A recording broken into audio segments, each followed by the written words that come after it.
Sung to na hiel episode 6 lungmung taka kachi suku ahile jesikan kakinga min alung kim beg lo la he lo dan chu amang na e la in nei ten hungwa ka ahung ti tak takumo atie kalunga na thimwanga chu kalungna chu jesikan a he di kanum po zogen talolo tin zo ka gen jinga tenle bangma ka tipu e iwage tawa ka gen gola ka in nei ten sep di lahung wak ngai di ai o ai tiwa jijik chu achulam katile jesikan la zo zo ka hungding chapoi ati kenle ka tak tak ka ti ki da hile lom dan alung na le ka hema mai hung thep da jinga ati kele kilep theidan na ka kilep ahile ka kilep zo dik po jifa da chu kenle ahimi magari ki chut pi pa kha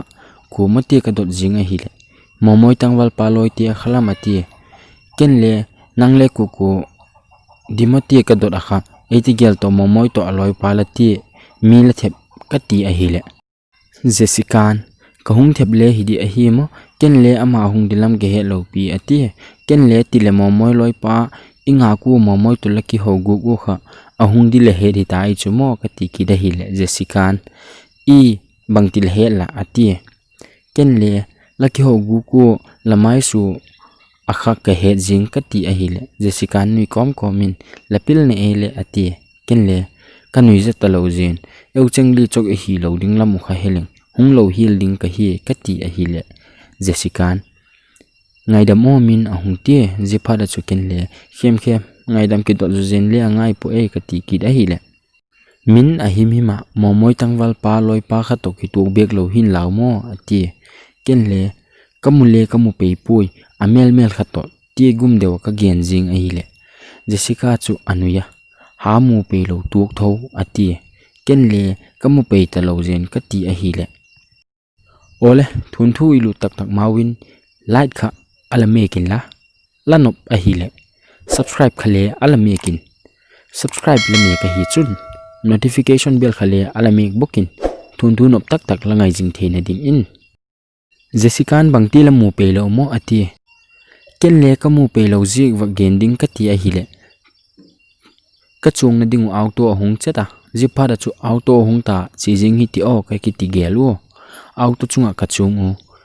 in chan hung thak helo di a hi jik chun bazar in ka kum mo bazar ke pana chu keng in lam ka jun o in lam ka jot pumo chu ka ki holim to to o jessica to ka ki hending konun jessican min la hung wak dem tu ni ta ka hung ti kenle hello mo ko hung man dem ka ti ki da hile hung go tang o tuni iwak naw gen khom de ati anuya in ka tung pha da chu lupna chunga ka ki zama ka ki gel a hile jessica to gari ka chung pi pau kha akinga hiding un ka sung to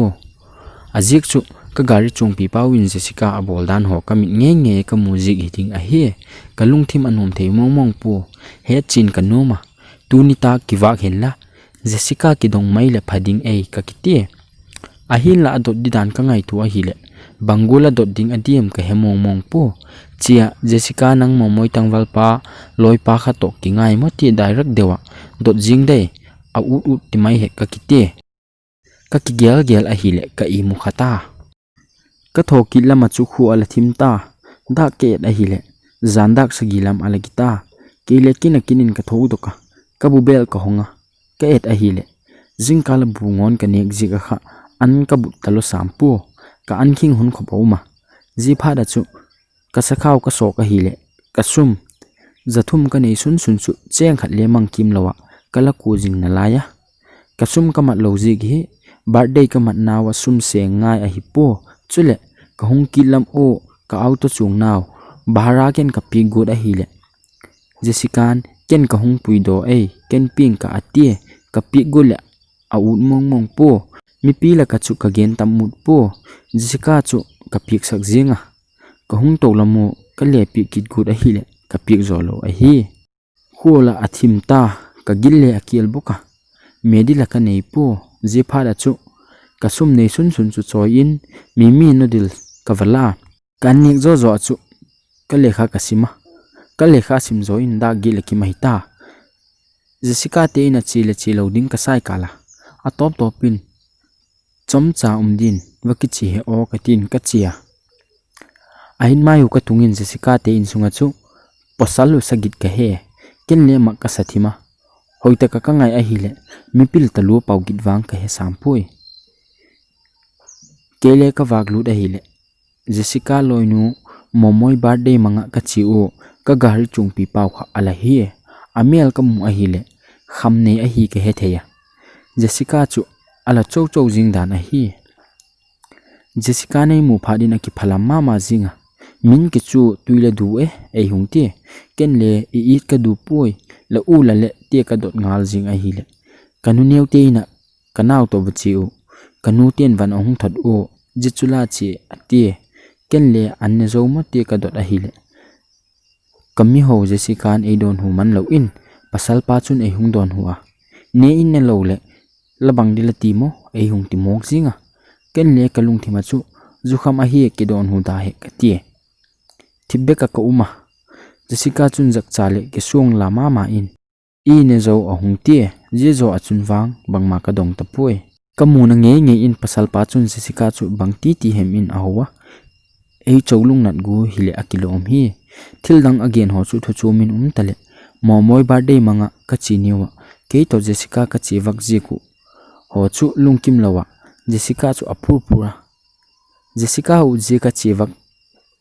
la ka hipowa ke jik la a hi ke jika Jessica chowa au mum jing chu ke enzo mama ta pu a top min ka lungthima so leng phalo ding e ka ti chi ding ka vai soma ahin la zu kham khat to Jessica waknu si jing di chu ka gel a hi le Jessica an banghem ti na nei le thim ke chan hi loading ka hi ka kiti kanu si ngam jing pu a u te hung tung ki ngak dok phot he ka ti kom pi pau chun bangul e chowin kamit dong dong na din le ham phot ka ti Jessica u te hung tung ding chu ngakin ti bekin ka ki chut a hi le chom khat zo in pasal pa chun e hung chow chow jinga ahin la kalim sak pu atopa ka zai do zo ta pu Jessica chu tole akingai khat to hi naw ka ti ken le ki hem dok leng phazo ding ei ti lunggel ka nei a jipa da chu Jessica kinga wachi phoding ka o ka ti a hi le Jessica chun na lai ta min ka u te hung ma chan ei hung ti chi loading chu ka gut a hina hilele ki kamting pa chun chi a hung ti mok jinga jipa da chu ka kisum zo ta pu ka nai pheya amai jang chu suk jing ding ka gut a hi le Jessica chun min tin kamina ei hung ko ama ka he pi jik le ama ading ka gel jika ka suk lo mai a hi ken le ke chut ki di chut lem ka satapu Jessica kinga chi mai ka o ka ti le Jessica le ei kham ngam tapu ka chi jing a hi le Jessica chun le akot bul chanu ei hung thaka ken le Jessica kinga mang phale o ka ti ka chi jing wanga chu kalung thi manom pu ajik chu Jessica chu kham khat to kho ma hi wa ken le inlam zon dik lo in Jessica te get mai chun Jessica u to naw hung dik ka ngak phota chom khat ka ngak a hi le ahung tung tawa Jessica u chun ahung mo phata min bang ti mo taka chu la chang in la ki chu jinga in sung in lu ta ahung ti ken le inlam zot gu ka hi wak ki chu wak mai ke u ka ti a hi le o ti le mang phale o ati ken le o le no le ka tin lungmung takin ka inlam ka zuna in ka tung pha thal na chungin ka ki ngai tuwa Jessica hin tangwal ke nei pui ti ei thep zo ka hi di o tin ke le ke ka ki donga ka gari chung khom pi pawin Jessica boldan le zukhama ainu achi ngam dan ho ka ngai tu a hi le makasa ajiek chu atangwal pa a hi lo le tigula chu Jessica te ina ngam din ka koi lo mai a hi abang hele Jessica kingin dong thak katin atangwal pa a hi lo le thi dam le dam kalung sin thu gen ding kai ka kitin ke le ke ka ki howa jingka ka tho in an ka ne ka nek zo zon school lam ka zun jinga Jessica ka pa malam le ala chi jota kalung thima chu ajak cha ki sung la deu hi na ka ti ken le gel saw khel lo in school lam ka zun jinga school ka tungin Jessica chu ala tung ta hole ei ho pu school pel phara Jessica chu achangin achia ken le ka dela aking ka tung phada abang tm lakinon e jingka lama le ngak pu tuni chu lom dan alam dang ne e ti ka gen a hi le nang long hak talu ko hungak zo pu ko hung taisan a khalam ati ken le tile bangti pelama le mi la taisan gur ele kiton pidi nang chok kineya katile taisan le hidi lahung del pha chula ati je pha da chuken le tuni tak le bangla hidi te ka dol le bangma le hi pung ka lekha simdi hi mai lo di exam na dinai tak to ati ken le ha pang tuk tai ka ti le nang sang ha pang pu zo veng ka ti ati ken le tuni tak le hung wak de ke o ka ti le I ati je zo chun ka ki khenu in ka tung pha da chu Jessica kinga kalung si na thu gending dan ka kingai tua bangola gending bangola bulpat ding a hem le ka hepo azik chu lung si na thu ku makinga gen khalo kilung si pi nei khanai lo ka hi Jessica hi kalung si na sak pe na hin pangma thiem le hen nei nai lo ka hi ka kingai tua kilung si pi anei lo tak tak a hi le gen thei dan dana gen mai ding in ka kising sa an ka ni zo zon Jessica te in lam ka zuna Jessica te na ka wak lut a hi le Jessica chun again gulin lekha la sima ken le ha pangtai te ka wak dai a hi le ala ki chu min ka thil hi awang la ka elanga ka o ong thi ken le ole ki no ngai hil pui khati thibekin ka kichut a hi le chom khat zo in Jessica chu ahong ki sa zo ta ka kin ahong ki chu ken le la u te la le ka ti le ama ulum ta kanawanga bek pu alu pi pai ati Jessica na ki phatlam dan le aki sung la dan ka kingin again gena ken le khem bangman le ka gel pu zo kha khati ka gen nom pen ta gen theina di chance ka enna atop topin ken le Jessica kinga momoi tangwal paloi pa kha to kingai muno ti direct te ka dot jing a hi le Jessica ka kingai pu ati ken le ati le akingai le bangna we ken akingai hin law ka ti birthday manga ichini wa khale nangka hogle kaung ho tam ngam bek lo ive ka ti le khem ka kingai te lo je nui khatveini ta khale zu kham ka inu hungwak lu da kha ati ken le alung thim ken kida a hi aung hel event mo le ti ka dot jing a hi le akilep theidik pu I momoi thu heda aung hel da na kini khulama ti momoi thu heda ti le bangkim ke thim jinga azik chu momoi birthday ni akhale ke chu Jessica ei pa a hi aplanu se tu dan ka hi zo chu thang tom pia Jessica te kinga kawa ka ei chow hiding a hi Jessica kingin ken le im se talo kalung si na thu ka gen jing a hi le Jessica ka sung tu na khelin kalung si na ai hung sang pik jinga ka ki pak talo ken le Jessica chu ka koya ki pak thu ka gen jing a hi le Jessica min le ngai tak na mo ong ti ken le ko hung mu masak ni ki panakha kalung si nga lahi a hin la kilung sit pi ne khanai lo ke dingin bangkim chu haksa